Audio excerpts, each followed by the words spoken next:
people! Tudo bem com vocês? E hoje eu tô aqui pra falar um pouquinho da minha experiência ao ler a primeira parte do tomo 1 do livro Os Miseráveis, tá? Por quê?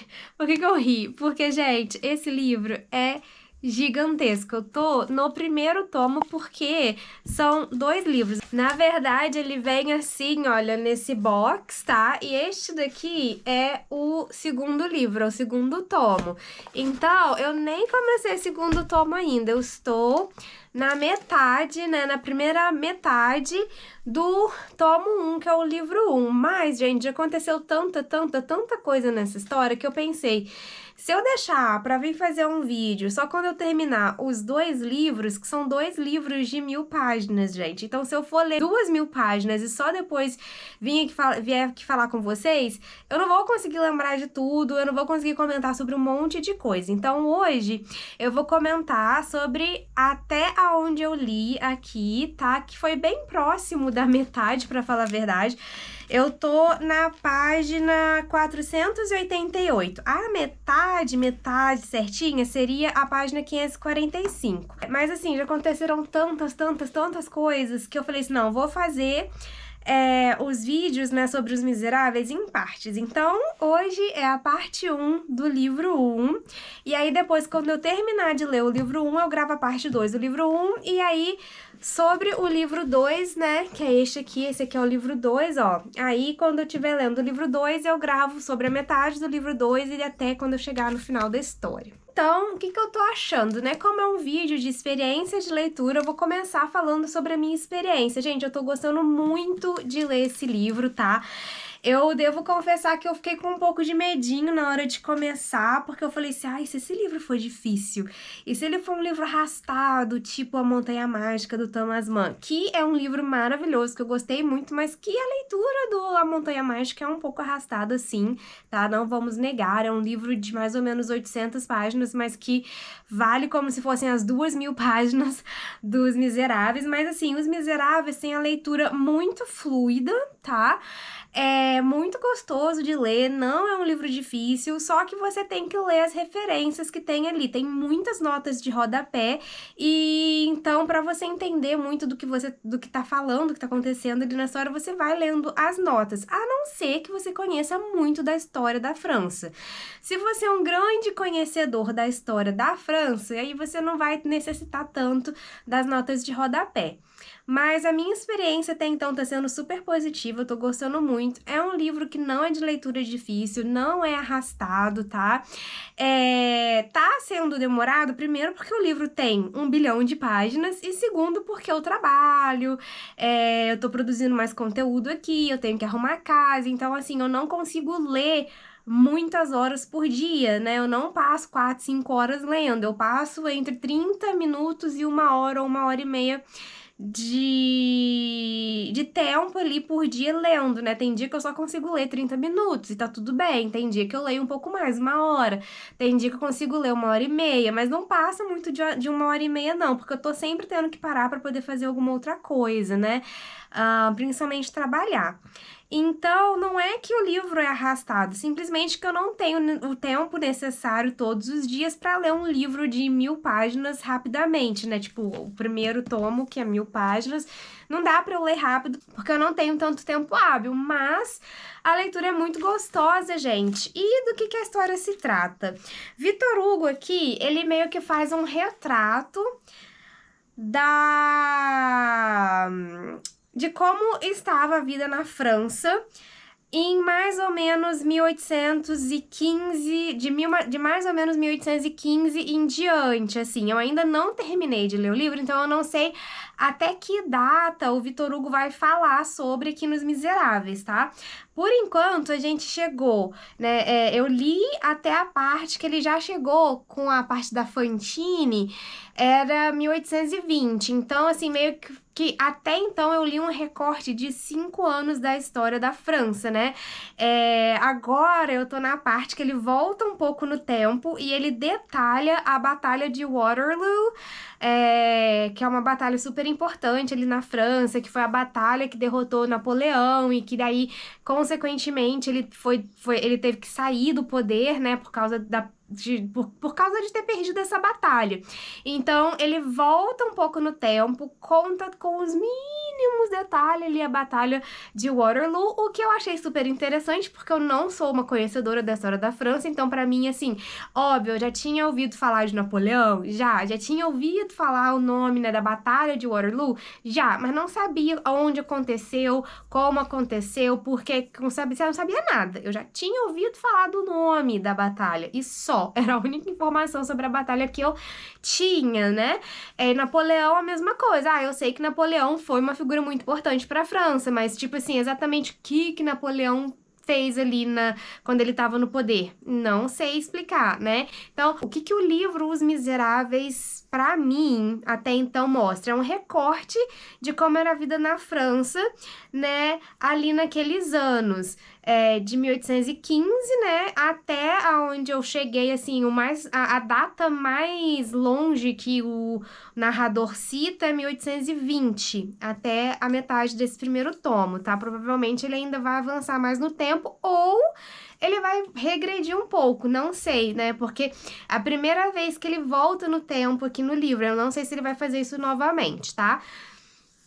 E assim, eu tô gostando muito porque a sensação que eu tenho é que eu tô aprendendo muito sobre a França. Nas notas de rodapé, fica claro que nem todas as informações ali do Victor Hugo depois foi comprovado historicamente. Até porque esse livro, eu vou falar a data exata pra vocês, então eu vou olhar aqui, tá? A data de publicação, ó. O livro foi publicado em 1862, tá? Então, e a história se passa a partir de 1815. Então, o autor do livro publica essa história muitos anos depois, né? Algumas décadas depois dos acontecimentos históricos. E nós estamos lendo séculos depois. Então, isso quer dizer que algumas coisas que o autor entendeu ou que ele sabia ali na época que ele escreveu, né, o livro, 1860, ele escreveu ali o livro antes de publicar, ele tinha uma certa gama de informações que acho que depois, com o passar do tempo e mais estudos de historiadores, foram meio que derrubadas essas informações que o Victor Hugo põe aqui. Mas, na minha opinião, né, ainda não terminei de ler o livro, tô só na primeira metade, e não li também nenhum livro de apoio sobre a obra do Victor Hugo, nem sobre Os Miseráveis, mas a minha opinião é que, tipo assim, é o Victor Hugo como autor tentando contar uma parte da história da França pra gente através de personagens fictícios que são baseadas em pessoas reais. Por quê? Como que a história do livro começa? A história do livro começa falando da história do bispo de Digne. Gente, eu não falo francês, então eu vou falar as palavras com a pronúncia que eu acho que é, tá? Eu nunca estudei francês. E aí esse bispo era um bispo exemplar, um bispo muito bom, um bispo muito caridoso, um bispo que ajudava muito a população ali. E a gente fica sabendo de toda a história desse bispo para poder a gente entender o quão bom era esse homem, né? Qual é o nível de bondade ali daquele homem para ele ter um impacto no resto da história. Porque assim, o resto da história vai ramificar de uma ação específica desse bispo. E pelo que eu entendi do livro até então, o livro é dividido em, na verdade a gente chama de tomo, porque dentro dele são outros livros, né? Então, não é... Tem milhões de capítulos, mas, tipo assim, esse primeiro tomo tem vários livros dentro dele, e dentro desses livros tem capítulos. Então, o primeiro livro tem o capítulo que fala sobre a história do bispo e apresenta também a história do Jean Valjean, que eu já conhecia esse nome, eu só não sabia que esse personagem era dos Miseráveis, mas eu acho que eu sabia desse nome porque Os Miseráveis é um livro tão famoso que em algum momento da minha vida eu já ouvi falar, né, dessa personagem, do Jean Valjean. E o bispo, ele tem uma ação ali com o Jean Valjean que vai desencadear várias outras ações que vai impactar o resto da história do livro, tá? Então a gente fica sabendo ali no começo do livro de toda a história desse bispo, do quão bom ele é. Aí depois entra o capítulo sobre a história do Jean Valjean e aí conta a história todinha dessa pessoa. E esse bispo, ele foi baseado na história de um bispo que realmente existiu. Por isso que eu falei que Victor Hugo meio que, na minha opinião, tentou realmente contar a história verdadeira, mas meio que trocou os nomes ali pra poder não ter nenhuma implicação, talvez. Ou porque ele não achava os nomes interessantes. Mas, tipo assim, esse bispo, ele existiu, mas com um outro nome. No que esse bispo vai impactar? Vai impactar diretamente na história da personagem que vai aparecer nos próximos capítulos, que é o Jean Valjean. E a gente aprende a história dele inteirinha, tá? Desde quando ele era pequeno até ele chegar e encontrar com o bispo. Então a gente fica sabendo da narrativa toda dessa história. E eu acho muito interessante a capacidade do autor de detalhar tanto uma história sem ficar chato e sem ficar maçante. Pra mim, essa é a diferença de autores normais e de autores que são consagrados e que escrevem clássicos.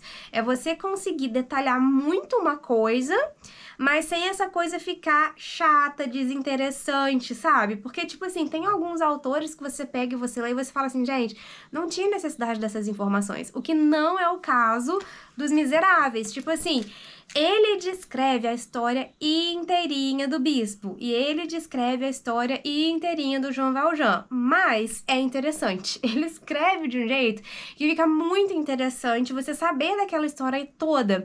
E aí chega o momento em que essas duas vidas se cruzam, né? E aí o bispo vai ter uma ação ali em relação ao Jean Valjean, que vai mudar a vida do Jean Valjean, sabe? Porque o Jean Valjean, cara, ele sofreu muito. Pensa numa história de vida triste. Eu acho que só perde pra história de vida da Fantine. Tipo, mano, pensa na história de vida de uma pessoa que sofre na vida. Ou de pessoas que sofrem na vida. Jean Valjean e Fantine. Eu fiquei assim, mano, só acontece, tipo assim, sabe quando você pensa assim, beleza, agora a vida dessas pessoas vai melhorar, e daí acontece alguma coisa e a ladeira abaixo de novo? É meio que isso. Eu não tô dando detalhes porque, gente, o livro é tão gostoso, sabe? Saiba que aqui na superfície desse livro, Os Miseráveis, quando você começa a ler sobre o bispo, você fica assim, tá, então o bispo ajuda os miseráveis. Mas não é só sobre isso. Aí você começa a ler sobre o Jean Valjean, aí você fala assim, beleza, agora eu sei porque que o livro chama Os Miseráveis. Mas aí depois, não, mas não é sobre isso. Não, aqui na superfície do livro, você acha que os miseráveis do livro são as pessoas que são pobres. Mas não são as pessoas pobres que são as pessoas miseráveis. Tem aqui, umas passagens do livro, que o Victor Hugo deixa bem claro que as pessoas que são, de fato, miseráveis de alma aqui no livro, são as pessoas que são pessoas sem coração. Normalmente é um político sem coração, e aí ele fala, né, tipo assim, e esse é o real miserável aqui. Ele usa essas palavras se referindo de pessoas que às vezes têm muito dinheiro ou que têm poder, mas que são pessoas miseráveis. Então, os reais miseráveis do livro Os Miseráveis não são as pessoas pobres. São as pessoas que são miseráveis de alma e de coração. Então, aqui vão ter figuras políticas que são miseráveis, vão ter condes que são miseráveis, vão ter pessoas muito ricas que são miseráveis, vai ter policial que é miserável. E é isso, tipo assim, as pessoas pobres aqui da história, elas sofrem muito. E aí também, o que eu tô gostando da história até então, que esses personagens, eles não são só bons ou só maus. Algumas pessoas têm atitude, são pessoas boas, algumas personagens aqui, tipo o Jean Valjean, é uma personagem que é boa, porém tanta coisa ruim acontece pra ele que ele vai endurecendo e ele vai aprendendo a ser uma pessoa malandra, uma pessoa que tem que fazer o necessário pra, por exemplo, não morrer de fome. E aí ele vai se tornando essa pessoa negativa e que vai tomando atitudes erradas pra sobreviver. E aí também vai preso, sabe? Aí fica nas galés anos e anos e anos. E aí quando sai, só acontece coisa ruim pra ele, até que ele encontra ali a vida dele, né? A do bispo se entrelaçam, o bispo faz uma coisa por ele, e aí a vida dele melhora.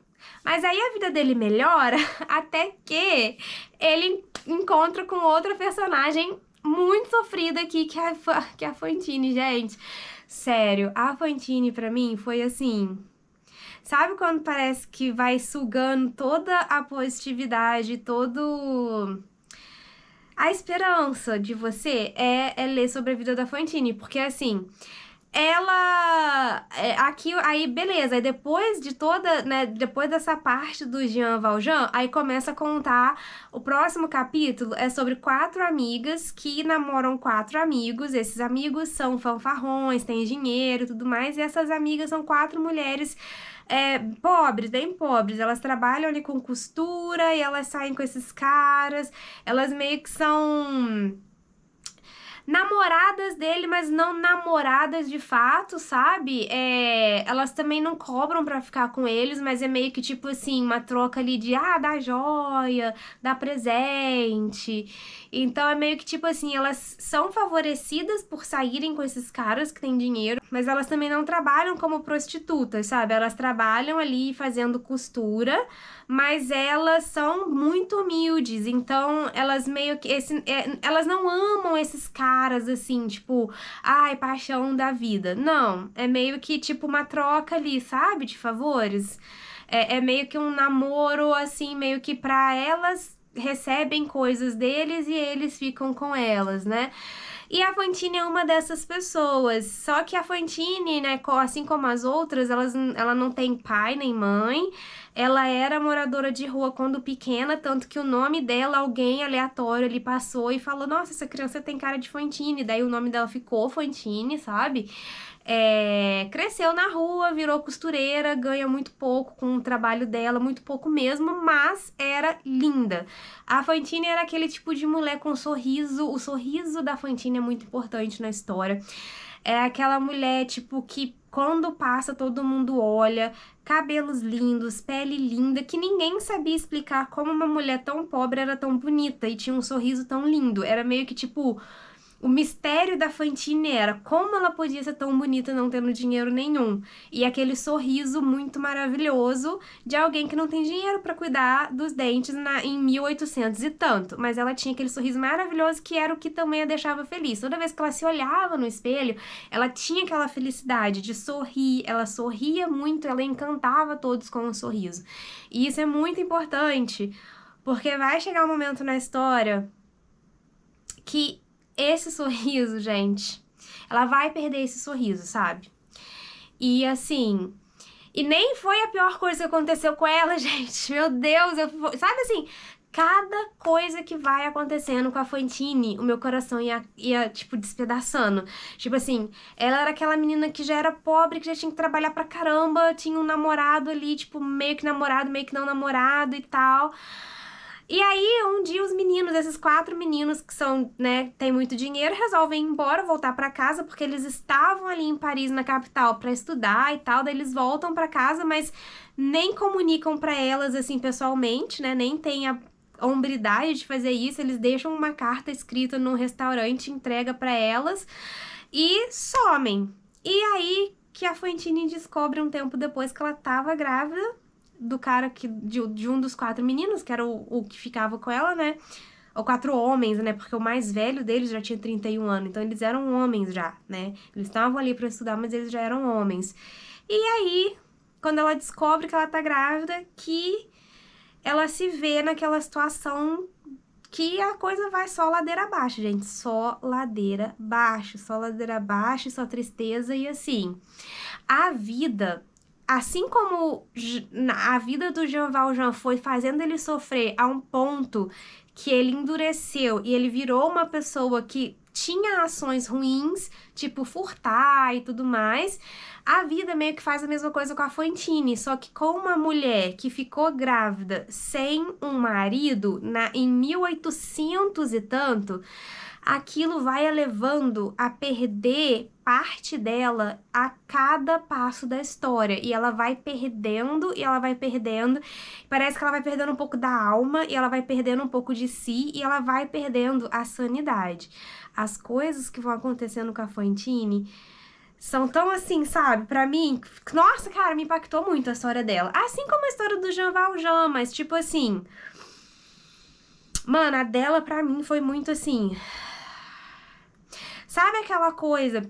Me lembrou, a história da Fantine me lembrou muito a música da Taylor, Who's Afraid of Little Old Me, que tem vídeo aqui no canal ensinando a letra no domingo passado. Por quê?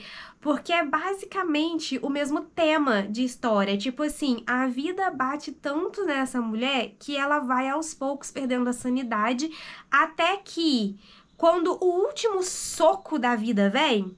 Às vezes, literalmente, às vezes não, mas quando aquele último soco da vida vem, ela já tá num nível de insanidade tão grande por causa de todas as coisas que a sociedade foi fazendo com ela, porque a gente tem que lembrar muito disso. Na vida da Fantine, não foi ela que foi tomando, só ela que foi tomando decisões erradas.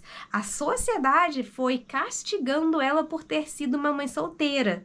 Sabe? Tipo, perder emprego, ter que sair da cidade, ter que deixar a filha para outros cuidarem. Então, tipo assim, por que tudo isso foi acontecendo? Porque naquela época era um absurdo uma mulher ser mãe solteira. Ela teve que inventar que o marido dela tinha morrido, sabe? E mesmo assim, a sociedade foi castigando aquela mulher. E foi castigando, e foi castigando, e foi castigando até que ela perde a sanidade. E aí, quando o último soco da sociedade vem em relação à Fantine, ela que já tá no nível de perda de sanidade, ela vai e dá o troco. Ela literalmente enlouquece ali naquele momento e vai resolver na violência. Mas assim, aquela violência foi feita pra ela durante tanto tempo que quando ela resolve devolver aquela violência, meio que, sabe, sai um pouco do nível aceitável, entendeu? Porque daí quando ela volta a si, ela fala assim, gente, eu não devia ter feito isso, né? Mas daí ela vai ter que lidar com as consequências de novo daquilo. E ela tem que lidar com as consequências de ter perdido a sanidade, porque a sociedade a fez perder a sanidade. E aí foi muito triste ver a Fantine perdendo o resto, assim, sabe? Tipo, ela já tinha perdido tudo, ela não tinha mais o que perder. Ela já tinha perdido a filha, já tinha perdido a beleza, já tinha perdido o sorriso, já tinha perdido a sanidade, daí ela perdeu a liberdade, e daí a saúde. E aí, assim, gente, foi assim, nossa, muito triste, muito triste. Eu fiz essa conexão com a música da Taylor, porque apesar de serem... Por causa disso, porque a música da Taylor não é só sobre ela, a música da Taylor é sobre a raiva da mulher, né? Female Rage, a revolta feminina, né? Female Rage, a revolta feminina contra tudo isso que a sociedade te faz, entendeu? Contra todas essas violências, contra tudo que as pessoas querem que uma mulher tenha que se enquadrar. A música é sobre isso, e isso acontece com a Fantine, tipo assim... Cara, é muito bizarro, é muito triste o que aconteceu com ela, sabe? E é isso. E aí, depois que chega a conclusão da história da Fantine e chega também uma reviravolta na vida do Jean Valjean, porque os dois se intercruzam também, na vida dos dois cruza. Aí, a vida dele, que tinha melhorado, vai voltar a ficar ladeira abaixo, né? Mas eu ainda não li essa parte. E a vida dela tem uma conclusão, ele tem um desfecho, né, pro capítulo da Fantine. E aí muda de livro. E aí o próximo livro chama Cosette, que é o nome da filha da Fantine, só que ainda não tá falando dela, né? Até aqui, a página 488, ainda não voltou a falar da Cosette, tá? Tipo assim, o livro Cosette, que é o nome da filha da Fantine, começou, já tem, sei lá, umas 50 ou 60 páginas, mas ainda não está falando sobre ela. Nessas 60 páginas aí, que foram as últimas 60 páginas que eu li, só é a narração da Batalha de Waterloo, né? Que aí conta tudo sobre as tropas de Napoleão, sobre as tropas inimigos, conta tudo sobre o local que a batalha aconteceu, sobre o relevo daquele local, sobre por que que Napoleão perdeu, por que que de fato ele perdeu, né? Porque chegou ali um comandante da tropa inimiga e ajudou também, porque, tipo, teve chuva, teve contratempo para as tropas aliadas ao Napoleão. Aconteceram várias coisas ali naqueles 2 dias antes da batalha que foram todas somando para que Napoleão perdesse, sabe? E aí tem também a opinião do Victor Hugo sobre, porque ele conta o que de fato aconteceu e ele conta também por que ele acha que Napoleão perdeu, né? E aí eu até marquei aqui, ó. Aí ele aqui, a opinião dele, né, é que ele meio que escreve por que ele acha que realmente Napoleão perdeu, né? O que admiramos, sobretudo numa batalha como a de Waterloo, é a prodigiosa habilidade do acaso. Então, na opinião do Victor Hugo, o Napoleão só perdeu por causa do acaso. Senão, se alguma coisa tivesse mudado, Napoleão tinha ganhado. Aí ele continua e fala assim, ó. A chuva noturna, o muro de Hugomonte, a estrada de Ohain, Grouch surdo aos canhões, o guia de Napoleão enganá-lo, o guia de Bulov ao esclarecê-lo. Todo esse cataclismo foi maravilhosamente conduzido. Em conclusão, digamos, em Waterloo houve mais massacre que batalha. Então, assim, Victor Hugo, considera que, tipo assim, se não tivesse chovido naquele dia anterior à batalha, Napoleão tinha ganhado.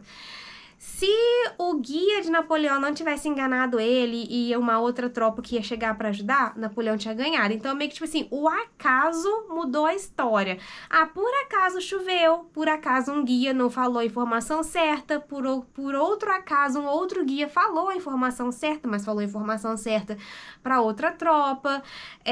Então, assim, meio que em vários momentos antes, ao descrever a Batalha de Waterloo, o Victor Hugo vai deixando claro que, na opinião dele, foi por acaso que a Inglaterra e as tropas aliadas da Inglaterra ganharam, sabe? E aí, assim, foi por acaso? Não foi por acaso? Nunca saberemos, mas é uma batalha extremamente sangrenta, mais de 70 mil pessoas morreram, foi um negócio, assim, bizarro, sabe? Mas Victor Hugo conta de um jeito muito interessante, mas é assim, é muito detalhe, são umas 60 páginas e eu ainda não acabei de ler tudo que o Victor Hugo escreveu sobre essa batalha, até porque foi uma batalha que, apesar de ter durado aí cerca de um dia, foi muito planejada e tudo mais. Mas é isso, eu tô nessa parte, né? Eu tô nessa parte que já teve a conclusão da Batalha de Waterloo, mas o autor ainda não parou de falar sobre esse assunto. E eu estou esperando chegar logo na parte que vai falar sobre a filha da Fantine, que é a Cosette, porque agora eu quero saber a continuação dessa história, né? Eu quero saber o que vai acontecer com a Cosette, eu quero saber o que vai acontecer com Jean Valjean, eu quero saber no que isso vai dar, e eu quero também saber quem são os outros miseráveis da história, né? Porque, como a gente já viu, ele não tá julgando aqui, chamando de miserável as pessoas pobres. Na verdade, muitas das pessoas pobres aqui da história são as pessoas com melhor coração, né? Os miseráveis mesmo são as pessoas de coração ruim, sem alma, aqui. Então é isso, é nessa parte que eu tô, né? Eu acabei de chegar na conclusão ali da Batalha de Waterloo, Napoleão perdeu. Provavelmente ele vai narrar agora os desdobramentos, né, dessa derrota do Napoleão. E deve chegar até o final deste livro, capítulo aqui, na Cosette, né? Mas como que essa Batalha de Waterloo vai se entrelaçar na vida da Cosette, eu ainda não sei, porque pelo que eu percebi aqui, no livro, as vidas dessas personagens, elas vão se entrelaçando. Então, em qual momento a Batalha de Waterloo vai se entrelaçar na vida da Cosette, ou no que aconteceu com a Fantine, ou no que vai acontecer com Jean Valjean, porque com certeza isso vai se entrelaçar e se resolver em algum momento, pelo menos é o que eu acho, né? Não terminei de ler o livro ainda, vou descobrir. Então eu convido você que tá aí a comprar o livro e ler também comigo. Até o final do mês que vem eu vou fazer a parte 2 aqui, né, desse livro pra gente continuar conversando. Gente, eu sou super empolgada. Esse livro tá sendo uma leitura muito importante pra mim, sabe? Porque é meio que pra eu voltar a sentir por que que é importante ler um clássico. E por que que é importante ler um clássico tão consagrado como esse livro, sabe? Então, convido você a ler. O link para você comprar esse box aqui, né, que é esse livro aqui, mas esse aqui vai estar aqui na descrição do vídeo, tá? Então, não deixe de ler Os Miseráveis, não fique com medo, não é difícil, ele só é longo, ele vai tomar um pouco do tempo do seu ano, você também não precisa ler 5 horas por dia. Se você conseguir ler 30 minutos por dia, você consegue terminar aí essas 2.000 páginas, com certeza, tá? Então é isso, fica aqui a minha experiência. Se você gostou desse vídeo, clique em gostei, que isso me ajuda bastante. Se inscreve no canal, clica no sininho para você receber notificação todas as vezes que eu postar vídeo novo aqui. E a gente vai continuar falando, né, do restante dos Miseráveis e a gente vai se ver também nos próximos vídeos. Tchau!